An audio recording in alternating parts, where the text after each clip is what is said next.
ही पूर्ण नर्मदे यार. पहा, साधनेचे अनेक प्रकार आहेत.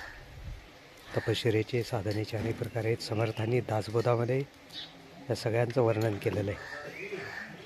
त्याच्यामध्ये ही अग्निसाधना म्हटली जाते. आणि याच्यामध्ये आता ऐन उन्हाळ्याचे दिवस आहेत आणि दुपारचे 12-1 वाजलेले आहेत. म्हणजे डोक्यावर ऊन आलं की बाहेरच्या बाजूला बसून, उन्हामध्ये बसून, सूर्याखाली बसून साधना केली जाते. आणि ती साधना अशी की बाजूला 5 ठिकाणी अग्नी पेटवून ती साधना केली जाते. म्हणजे देहाला कशा पद्धतीने तयार केलं जातं भगवंताच्या प्राप्तीसाठी, हे साधनेचं हे आहे. देह हे नश्वर आहे आणि देहाच्या माध्यमातून ईश्वराची प्राप्ती करून घ्यायची. ती साधूंच्या या सगळ्या साधनेतून आपल्याला बघायला मिळतं. कोणी पाण्यामध्ये उभे राहतं, कोणी अग्नीच्या ह्याच्यामध्ये बसून साधना करतं, कोणी थंडीमध्ये, कोणी निर्जल, कोणी नुसतं तुळशीचं पान खाऊन, कोणी पाण्यावर.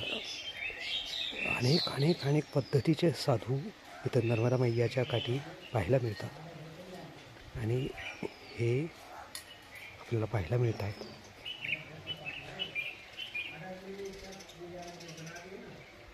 खऱ्या अर्थाने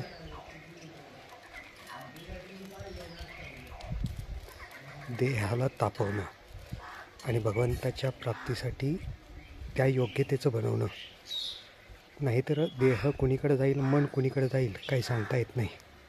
मन गेलं की देह आपल्या आपण जातो. त्यामुळे त्या मनालाही आणि देहालाही व्यवस्थित आपल्या ताब्यामध्ये ठेवणं, याच्यासाठी असे अनेक साधना असतात आणि साधू मंडळी करत असतात. हे आपण पाहतो. ऐन दुपारची वेळ आहे. दुपारच्या वेळेमध्ये हे करतायत. मी आलोच आश्रमामध्ये, त्यावेळी इथे एक साधू बसून करत होते. या ठिकाणी आता हे दुसरे साधू बसलेले आहेत. ही साधना चालू आहे.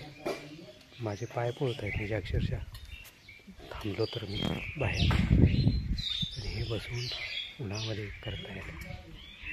खरंच मोठी साधना आहे.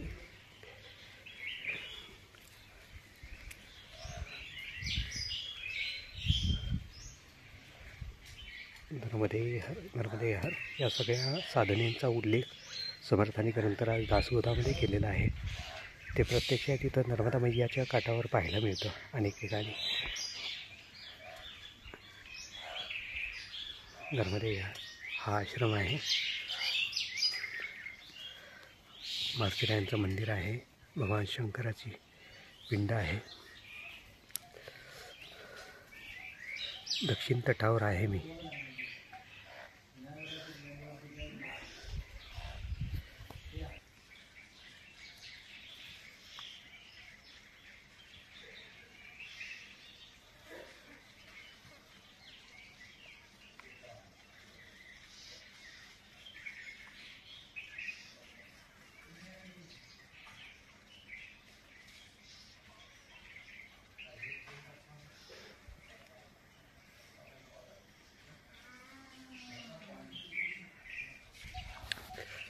हा गणेश घाट आहे. शुक्लपूरच्या थोडं 3 किलोमीटर 2 किलोमीटर आधी हा गणेश घाट लागतो.